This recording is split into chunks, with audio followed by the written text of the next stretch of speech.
What if I told you that the very weight you carry is not a punishment, but a divine recognition, proof that heaven handpicked you for something sacred that not everyone could survive? Beloved soul, let me welcome you with this truth. In a world craving love, there exists something even more precious, something far more rare than affection. It is trust. Love comforts, yes. Love gathers you in your brokenness, wraps itself around your scars, and whispers that you're worthy. But trust, oh, trust is different. Trust doesn't just accept who you are, it appoints you. It doesn't just heal wounds, it hands you sacred assignments. To be loved by God is beautiful, but to be trusted by God? That's holy. Trust says, I see the fractures, I know the weight you hide behind your smile, and still, I place something eternal in your hands. You see, you haven't merely believed in God. God believed in you. He looked into the hidden corridors of your spirit, the places no spotlight ever touches, and he said, yes, even here, I will place my purpose. You weren't chosen because you were flawless. You were chosen because you were faithful in silence. This life, this heavy, complex, often invisible life, you weren't given this path because you were weak. You weren't handed battles to humble you. You were entrusted with weight, with responsibility cloaked in pain, because heaven saw your soul as capable, as sturdy, as chosen. You didn't ask for this. You never signed up for the sleepless nights, the aching questions, the burdens that press on your chest like ancient grief. But still, you carried it. And not just carried it, you carried it with tenderness, with empathy, with a heart that still believes, even when belief feels like bleeding. That's not normal, my friend. That's not ordinary. That's divine resilience. You have endured things that will never be spoken in public prayers.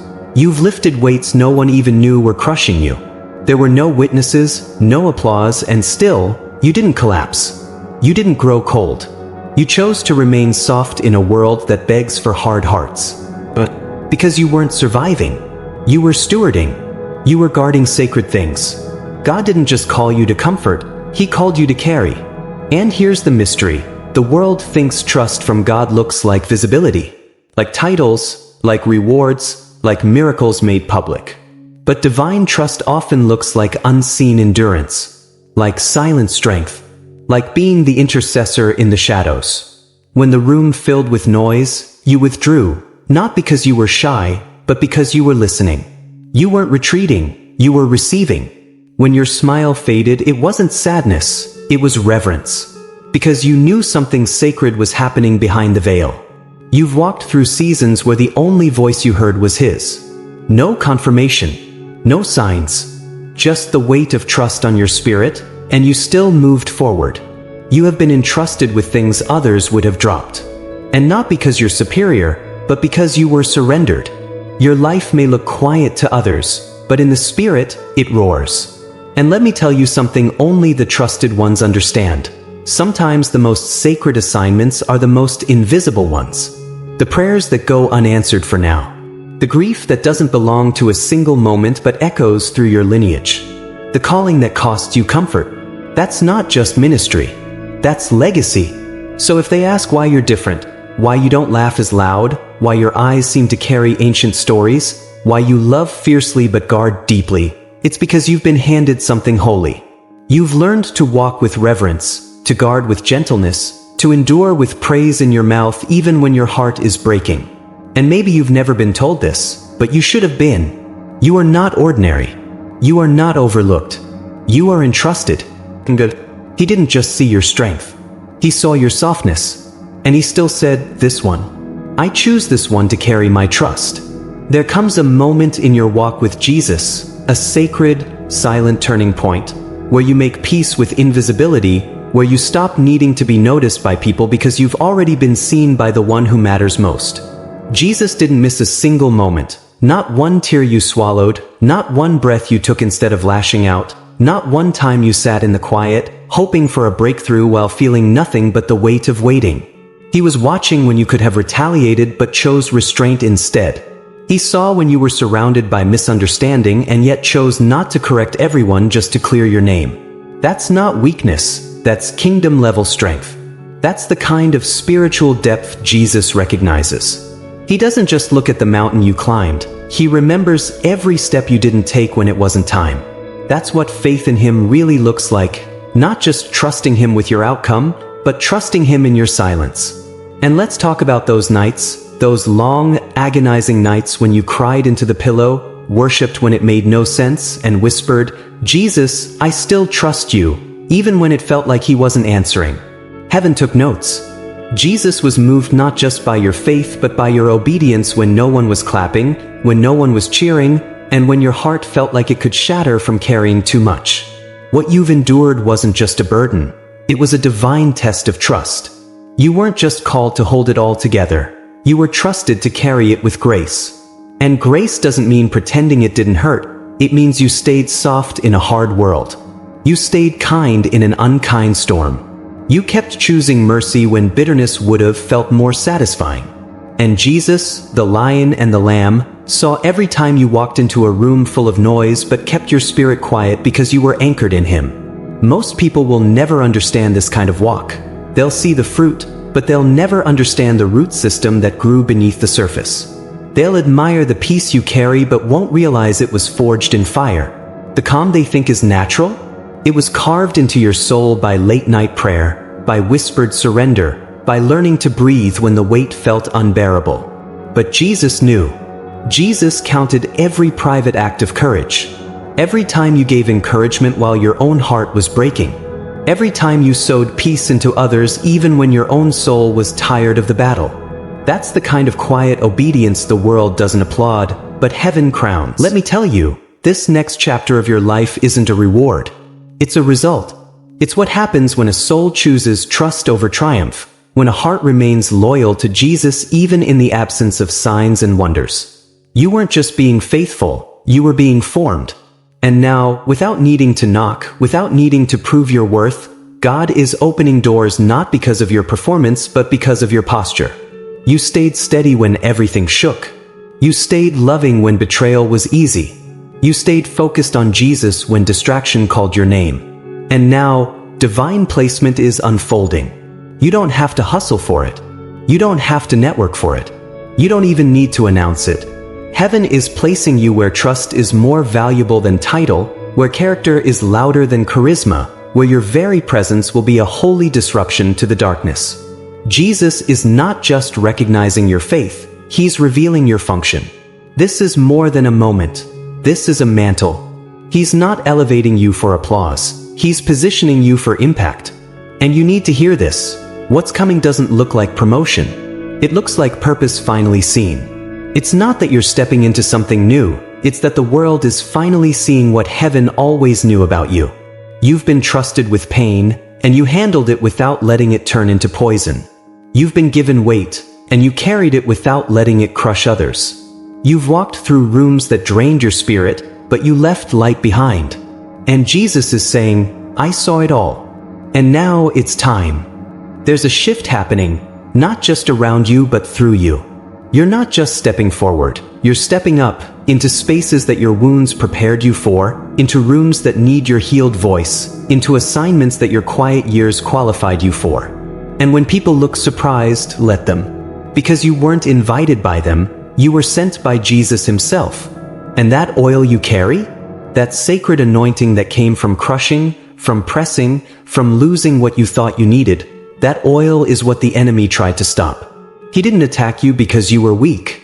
He attacked because you were carrying power. And now you're no longer just holding it, you're becoming it. You are becoming the message. You are becoming the testimony. You are becoming the breakthrough you prayed for. This isn't about surviving anymore. This is about moving with divine confidence. You're not afraid of shadows because you've learned to walk with the light. You're not afraid of being overlooked because you've been hidden in Jesus. You're not afraid of rejection because heaven has already accepted you. You're not afraid of new rooms because you were sent into them with kingdom authority. So move boldly. Move quietly if you must, but move with fire. Speak with humility, but carry the roar of the Lion of Judah in your soul. Let your kindness be your sword. Let your stillness be your shield. Let the presence of Jesus in you speak louder than titles, louder than platforms, louder than applause. You're not just carrying influence. You're carrying revelation. And you're not just being seen, you're being recognized by the ones who were assigned to receive what you carry. They won't need explanation. They'll sense the Spirit. They'll feel the weight of glory resting on your life. Because this is not a reward. This is your assignment revealed. There comes a sacred moment in your walk with God, a moment not driven by ego, attention, or the applause of men, but born purely out of divine recognition.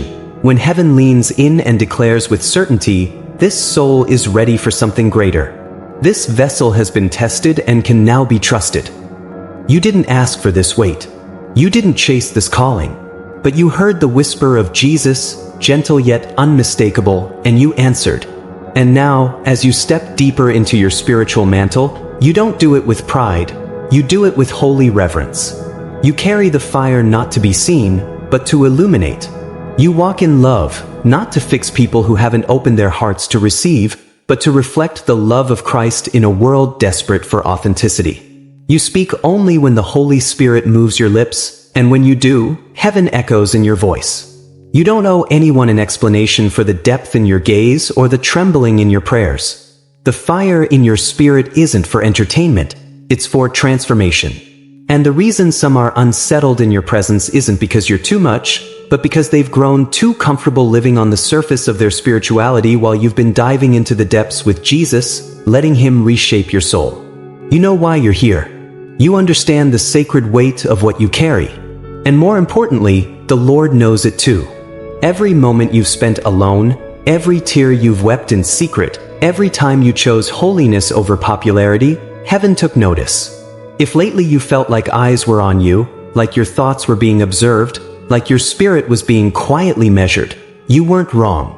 You've been in a divine room of evaluation, not for rejection but for confirmation. God wasn't testing you to break you. He was proving your consistency, your humility, your private surrender. And now, He has found your alignment pure enough to carry a greater measure of public trust. You've passed. Not because you were perfect, but because you were faithful. Not because you knew everything, but because you remained teachable. And now the shift begins, not with chaos, but with a peace that holds you steady even when the world is trembling. This is what divine trust looks like. Not elevation for fame, but stability that cannot be shaken. Jesus didn't just choose you. He entrusted you. He placed in your hands things others would have damaged. He gave you a heart that could have turned cold, but instead you chose reverence. You embraced the silence that could have driven others mad and turned it into sacred wisdom. You didn't just endure, you transformed. And now, the Lord is preparing to pour more into you. You are being trusted with more revelation, more responsibility, more clarity, and more souls. Not because you asked for it, but because you were willing to carry it even when no one saw. God saw. Jesus saw. And now, heaven is responding. So walk boldly. Love deeply. Protect your peace fiercely. Speak when the Spirit moves. And above all, never forget who called you in the first place. It wasn't man. It wasn't social media. It wasn't a platform. It was the voice of Jesus saying, "Come higher, child. There's more." Thank you for walking this sacred journey with me. If this message stirred your spirit, please consider sharing it with someone who might need this holy reminder. Subscribe to keep receiving messages that pull you closer to your divine assignment. And as you move forward, may you feel the presence of Jesus stronger than ever. Best wishes, and may the peace of Christ be your constant guide.